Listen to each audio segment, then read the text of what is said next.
Alright guys, so welcome to another episode of Relationships Unleashed. This is your host CJ.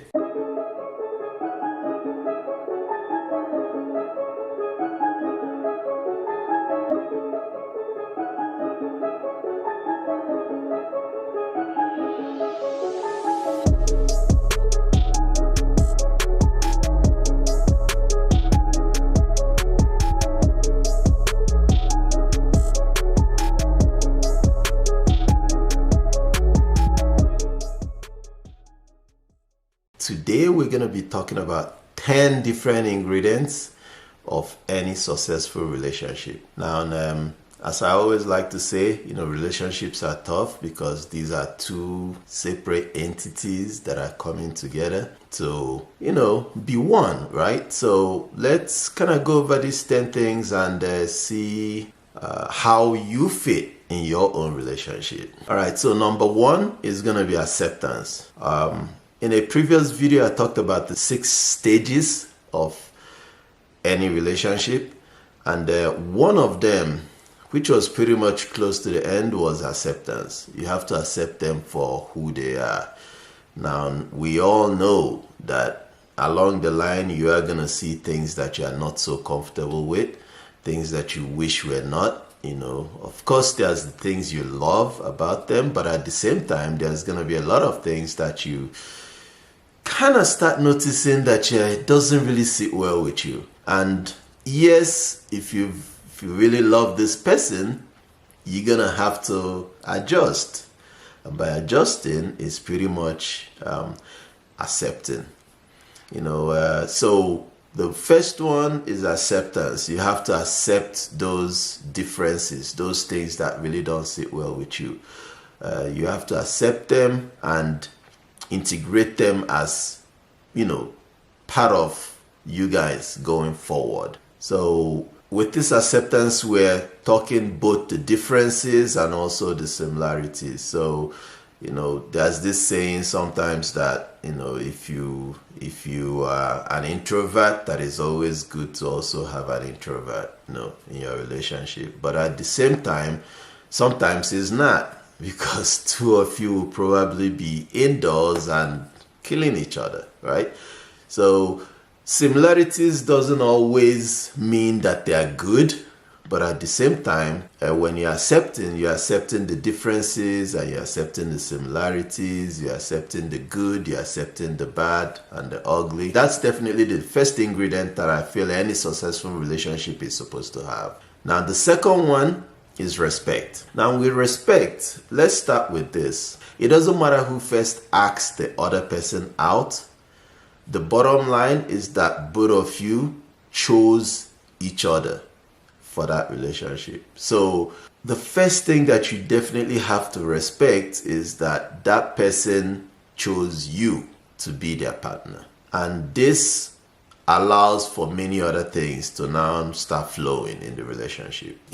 Based on this, you kind of have to respect a lot of things about the person. If they like some sort of privacy, if it's maybe in things that they do, some people just don't like to, take advice. Some people are more fond of, doing things a certain way. So you have to respect whatever it is that person is bringing in, their personality. Have to respect it and, find comfort in letting that person, to be, right? So respect comes in a lot of forms, and, we're not just talking, the traditional respect me, don't say this, or be nice, or watch what you say, or don't always have an attitude with me. We're talking the whole package. So both the words, the actions, and also the mindset. Number 3 is affection. See, in every relationship, both parties deserve to feel loved. It doesn't matter what kind of person you are.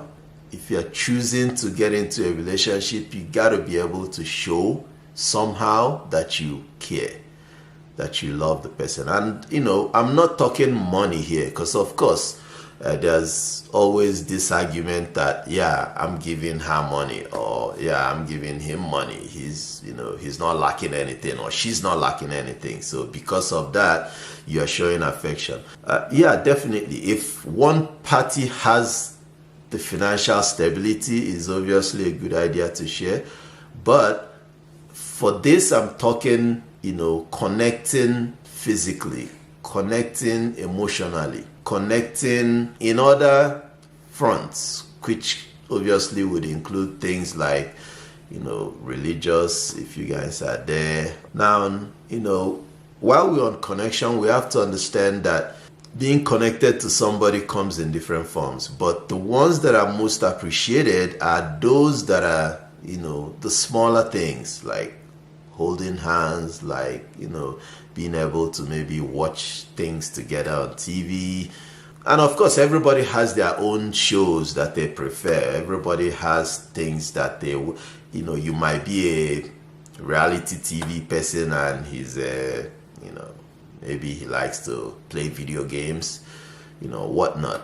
So if you're trying to show affection, you have to find it in you to want to also do what they're doing, So, maybe you participate a little bit in the game, that if he loves to play video games, maybe learn, you might be able to kick his butt, or, vice versa. And if she's into watching different shows, maybe devote a little time to sit and ask her, so what happened here, what happened there. Those little things kind of add up. So that would be our number 3 on affection. Number 4 is loyalty. Now, loyalty is a hard nut to crack because people tend to attach loyalty to many other things, like, we've been together so long, so that's how the loyalty got to build. No, it shouldn't be that way. Loyalty is supposed to come from, just wanting to be with somebody. You should be able to, in layman's term, have their back, right? And this should be 100%. Loyalty is not supposed to be situational or conditional. You guys have probably experienced this whole thing of, if they're taking care of you, then you will be loyal. If they're really not, then you have a nonchalant attitude to the relationship. See, if you're really into somebody, your loyalty should be 100%. It shouldn't be based on if they do this, then, then you find it in your heart to be loyal to them. If they can't do this, or if they are not doing this, then, to hell with them, right? Or, who does loyalty help, right? So you have to have that mindset that you guys are there for each other. This also has to manifest in other things. So if it's a lady that's depending on the guy for, financial stability, they have to, ease up on what can he do and what he can do. If it's a guy that's maybe counting on the lady to do something that he can do, it shouldn't be placed as a must do for you to now be loyal. So you guys have to find that comfort zone, and balance out the conditional part of it. In that way, it could be eliminated or at least subdued. Number 5 is support. I guess this really should be self-explanatory. You should support your partner. And we're talking all-round support. We're talking support in, what they do, their aspirations, their dreams. We're talking support with emotions. So you have to definitely be that person that's ready and willing to support them in whatever that their goals are. And the reason why this is necessary is when you are in a relationship where the other party doesn't feel like you are supporting their goals, what happens is, they start feeling like you don't care about what they care about. And yeah, it mentally messes with anybody. So you have to be able to support what they love, support what they do, or where they're trying to get to. And, it doesn't have to be financial, because I know a lot of dreams require money to actualize. So it doesn't have to be financial. It could really be emotional, if you're a prayer person, maybe you can, be spiritually supportive. Of course, if you're being spiritually supportive, you have to be sure that your partner believes in that support. And this doesn't just go with spiritual. Some people might be stronger in religion than others. So if they have that mindset that, God answers their prayers, then definitely they'll be glad to have you praying for them, as opposed to somebody that doesn't believe that, God has any hand in it. When you're supporting somebody, make sure you're doing this within the realms of what they, what's also acceptable in their own, beliefs.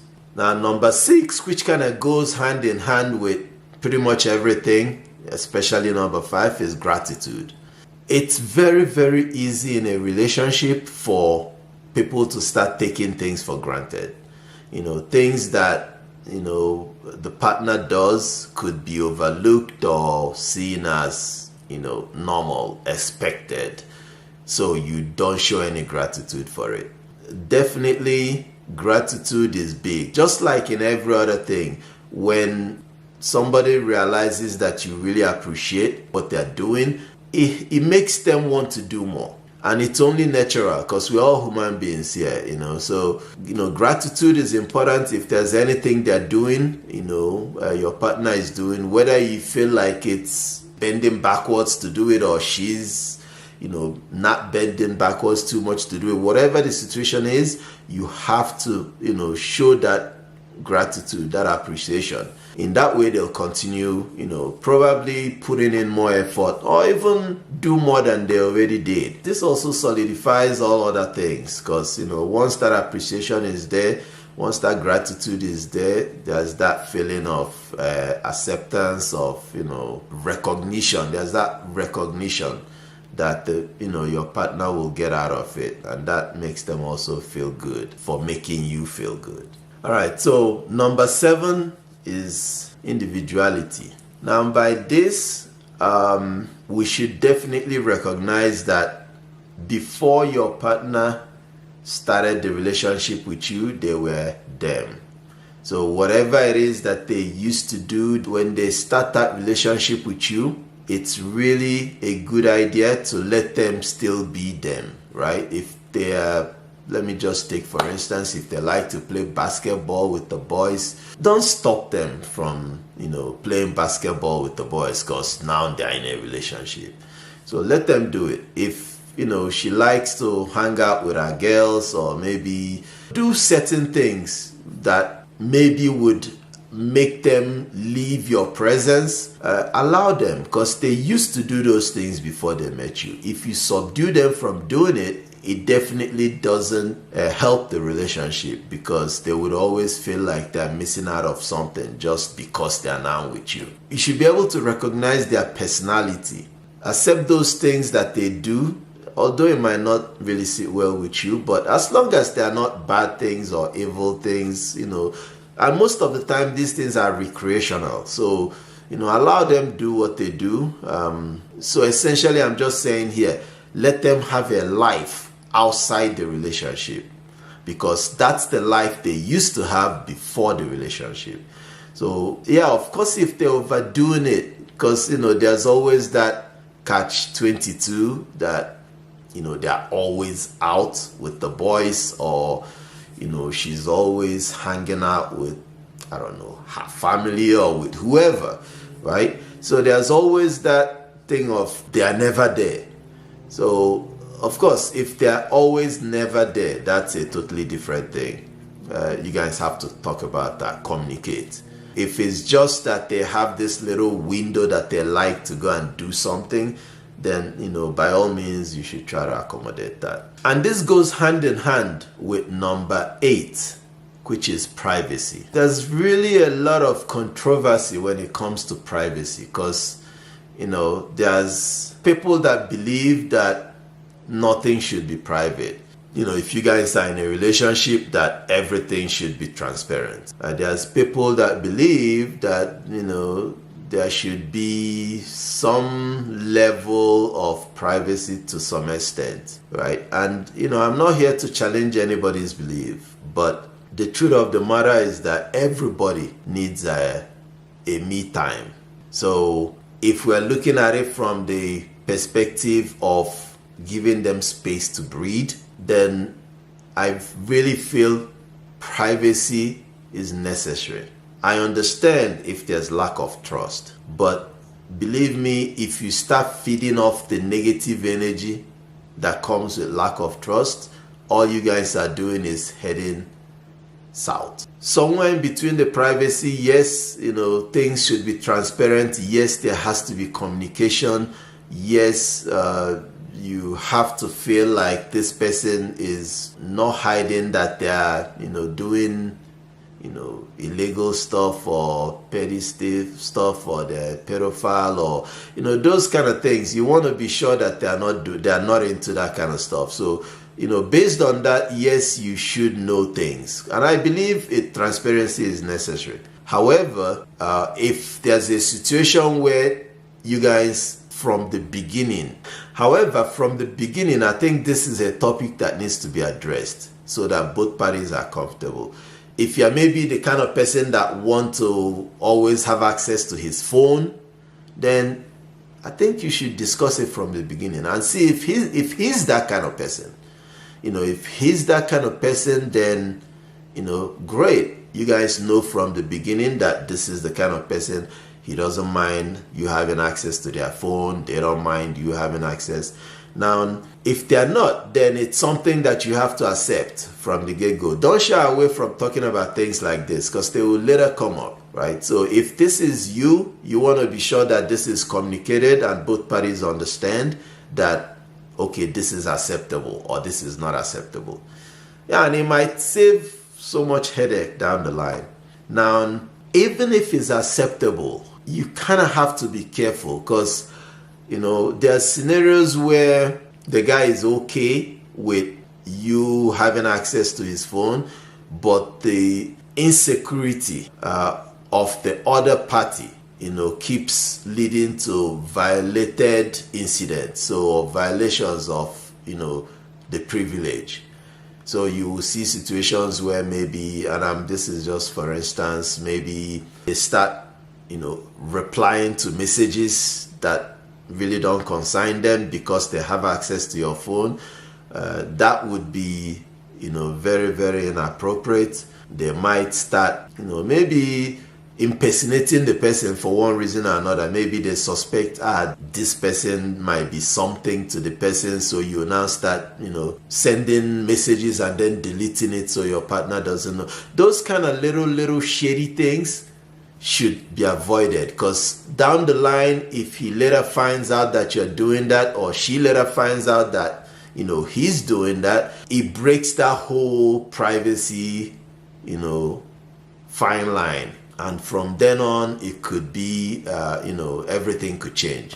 So whatever you guys agree from the beginning is great, but try not to try not to overstep those boundaries by sneaking shady moves in between. And this could be on many things. I've seen people that have had these instances where their partner had access to their laptop, for instance, and when they claim that they want to let me check my messages or something, or they go to use the laptop, they instantly go and log into their account, and and be maybe using the card to buy something, or based on now seeing that he has money there or she has money there, you come and start making demands.